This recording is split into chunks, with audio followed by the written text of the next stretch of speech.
Hello ladies and gentlemen, Centurion262 here, and in today's video we've got the new Tier 8 Tech Tree to B ship, Supercruiser Cherbourg.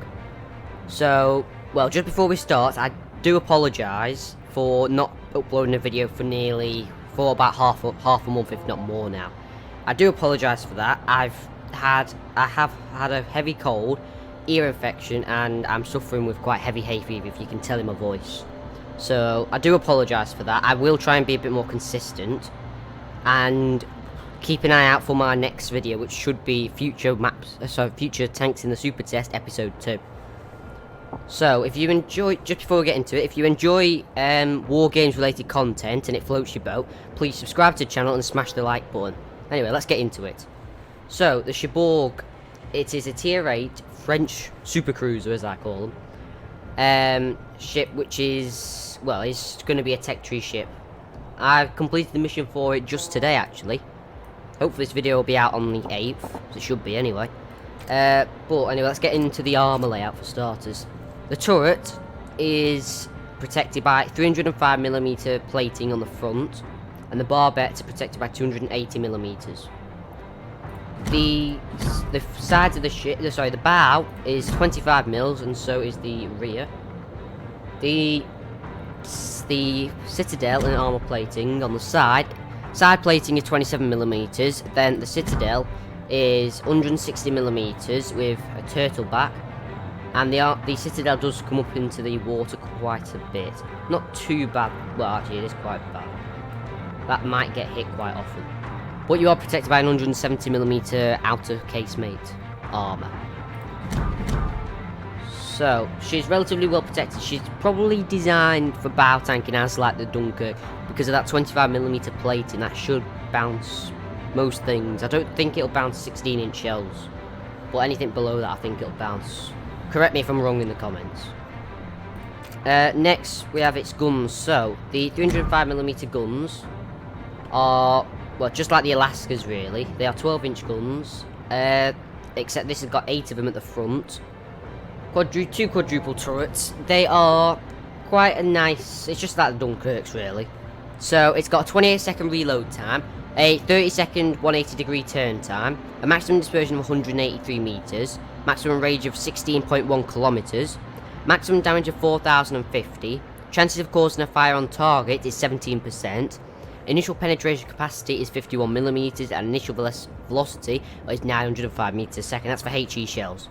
For armor piercing shells, maximum damage is 8,200, and initial shell velocity is 870. It's a bit slow, really, for armor piercing. But next we have the secondaries, which are 5-inch secondaries, 130mm cannons, which have a reload time of 5 seconds, a range of 7.6 kilometers, which is quite good. I suppose it has to be if you're retreating, because you don't have much, well, you don't have anything on the rear. So they cause a maximum damage of 1,900, a 9% chance of fire. Armor penetration is only 22mm, and initial shell velocity 140. So, defense, we have a range of 6 kilometers, so it's better than the average 5.8. Damage by shell explosion 1,400, and continuous damage is 152. So it seems alright, actually. AA defense. Maneuverability 31.9 knots for top speed. That's relatively quick ship. Turn circle radius is 670 meters, and rudder shift time is quite slow, really, but being a bow tanker, you're probably going to be in reverse if you're going to get out of a situation. Detectability by sea is 15.7 kilometers, so basically you get anywhere close to, well, you're going to be detected by battleships and whatever, so that's quite poor detectability range, but you can decrease that with your camouflages and what have you. Detectability range by depth is 8.5 kilometers at periscope depth. Range by air is 8.5 kilometers, and, well, that is that. So, statistics look quite good for this ship. I do like the look of it, actually. It looks like sort of a, I wouldn't really call it a mini Dunkirk, but a sort of a lighter Dunkirk, if that makes sense. Anyway, let's go to commander skills. I've only got a 6-star commander on here because that's what came with the ship, but hopefully I'll tell you what you should have. What would be best. So, I recommend for the first, you get grease the gears, because, well, you always need to help that. There's nothing here that will really be helpful, I don't think. You don't really need last stand, because obviously that's really for destroys, but... Anyway, number 2 is either, you can choose consumable enhancement. So surveillance radar, hydroacoustic search. It's only going to be helping your hydroacoustic and your engine boost by 10%, but 10% is quite a hefty amount. Or you can have priority target. I'm probably going to go for consumable enhancements. Next, we have either adrenaline rush or superintendent. So superintendent's quite good because it's got, well, it's got multiple skills, as you can see there. It's got a heal, main battery reload booster, engine boost, and hydroacoustic. So you get another one of them, and it helps you or heal. So adrenaline rush seems quite good, obviously, because it's adrenaline rush. Every 1% of HP lost, you get an increase of 0.2% or a decrease for reload time. So it's up to you what you choose. I'm probably going over to adrenaline rush because it'd be better, I think, but because it helps you overall. But anyway, enough of me rambling. Anyway, next for number 4, I can't get it, but it'll either be for me top grade gunner or your concealment expert. Concealment expert is quite critical on this ship, I think, because it is quite a well, a poor ship for detectability range. But it depends. If you want secondary reload time and main battery reload time, by all means. But I'd probably go for that first. Anyway, let's master them. So, exterior. I'm just going to stick any random camouflage on because I don't have the Liberation camouflage yet. I will be getting it soon though. It's because I've been busy trying to grind out for this shit. Right, actually saying that, I might be able to get it now, I think. Let me just check. Sorry for this. No, but anyway, in the meantime, I'll do the upgrades next after I can see if I can get this. No, I can't still, so never mind. Anyway, so upgrades next, I think, for this ship. So, for this ship, I recommend to start off with main armament mod 1, obviously. You don't really need anything else for the first one. Next is engine room protection, I believe. Yes, I think engine room protection is quite key, really, for this ship. Although, saying that, damage control system, although it's only minus 5% and minus 3% of risk, that could be a help towards you. But I'll go for engine room protection. Next is aiming systems, because although traverse speed and your secondaries will be good, that sort of does an all-rounder, as you probably know already. Next for this, I would actually suggest your damage control system, because it helps extinguish them fires. Before, just to mention, it does have 60-second fire durations, so be aware of that. That's why I'm going to pick this damage control system mod 2, and for this one, it's going to be concealment, obviously, because it needs another 10% off your, shaves another 10% off your concealment rating. So, consumables, we have the standard, obviously, damage control party, hydroacoustic search, or defensive AA fire. I obviously recommend hydroacoustic search because, well, what does AA do these days anyway? For next, you have engine boost or fighter. Again, I recommend engine boost. You have you have repair party and main battery reload booster. So, it does have HE and AP and your standard depth charges. So, that is the overview for this ship. I will be, in a minute, you'll see me again doing an overlay of this, sorry, a voiceover review of this ship after I've had a couple of battles with it. Anyway, I will see you in that one. So, we're in voiceover mode now. So, the gameplay I'm going to show you in the background, I'm going to start off with ranked battles, because I know the season's here at the moment, so I'm just going to put one of them on as a video. I don't know if, what's it called, if people will actually, it's not the best ship, I've got to be honest. It's not fantastic. I thought it was going to be much better than what it was. It's not very good at battle tanking, as you probably see in the videos that I'm trying to do. Granted, I'm no great player with like the Dunkirk. I don't have any of them. I know roughly what to do, but I'm not fantastic at that. But it's not as good as I thought it would be. You know, I thought it would be a bit better than just, you know, it's... Granted, I like the engine boost on it because it speeds the ship up very well. I did notice its guns were quite powerful against destroyers, obviously, because of the 12-inch guns. But one thing I really did notice, which I thought was really poor, was the rudder shift. The rudder shift of it was really, really bad, and I'm being really bad. You try to turn away from an island, and you'll probably end up hitting the island, even if you're, you know, quite a while away from it. It's quite frustrating, this rudder shift. So, you may want to invest on the module for that. The rudder shift thing, turning, because it is embarrassingly poor. Anyway, next is armor piercing. Now, I thought the armor piercing on this would be relatively good, but I tried it against a broadside Pommern, and I'm judging by the Alaska here. I was in the Alaska, and a broadside Pommern, I can actually I can just broadside hit it, and I'll do, you know, 13 to 17k damage. And that's just my 2 6 guns at the front. With this ship, I hit it, and I did 1,640. It just bounced off the side of the ship, so I basically I just scraped the paint off for him. So, AP is useless, so use it only if you're against a pretty poor armoured ship, and or against, you know, if you're against a poor armoured ship and it's not very, it's just, you know, it is literally broadside only. Like I say, HE's alright. It does start quite a few fires.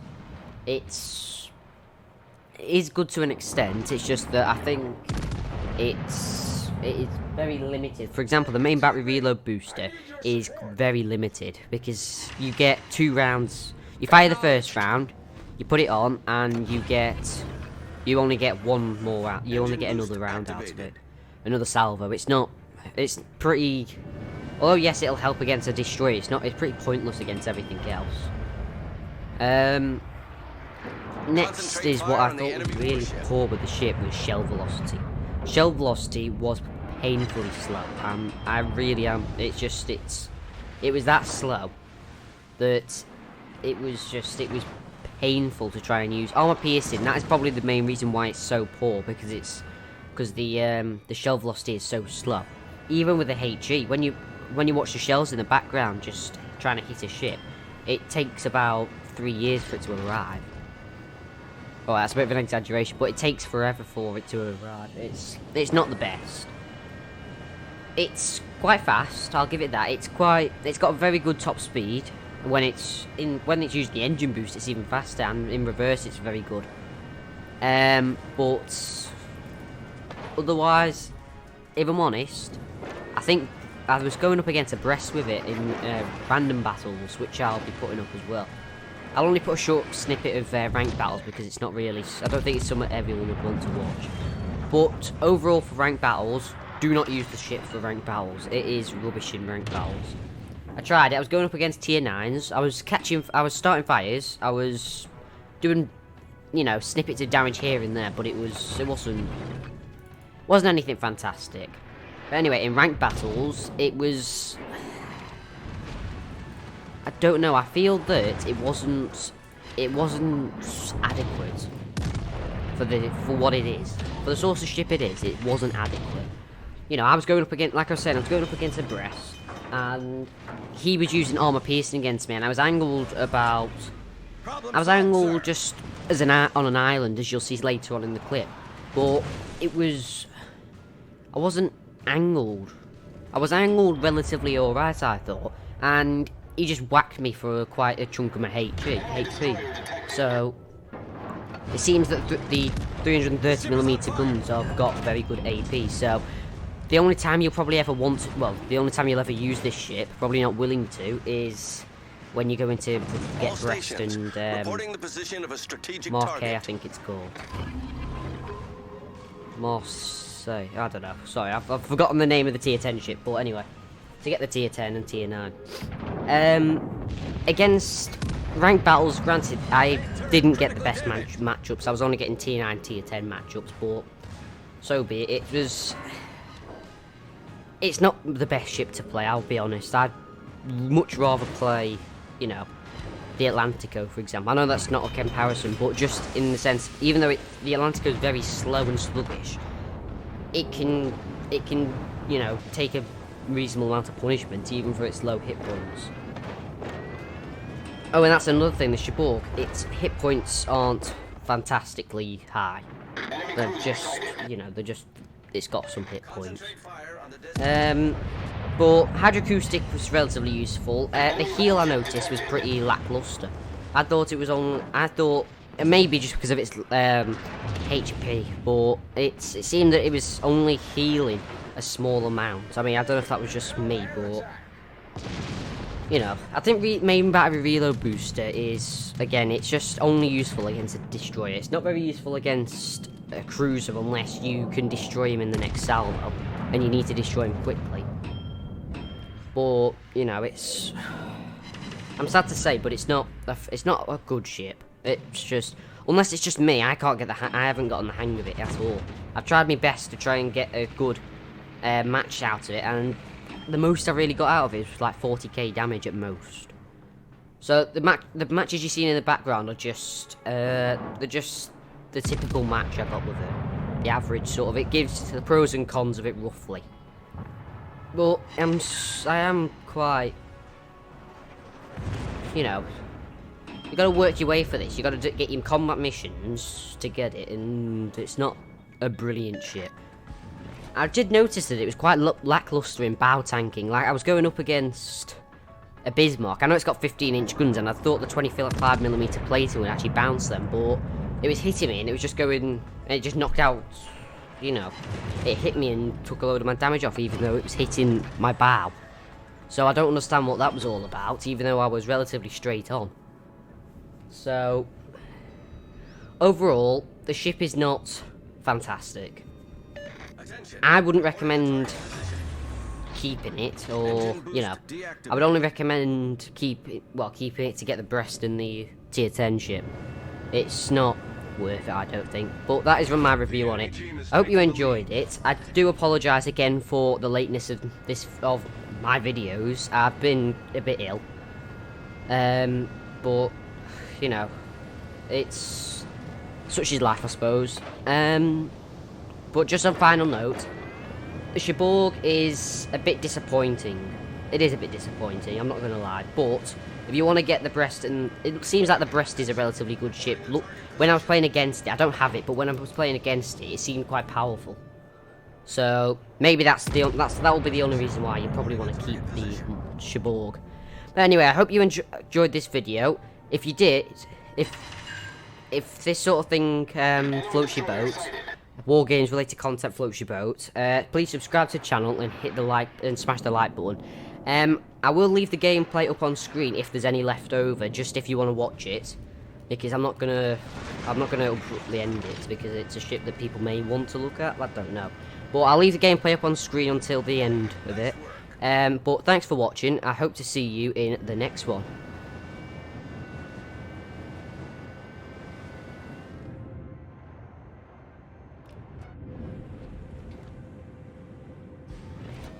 Nice work.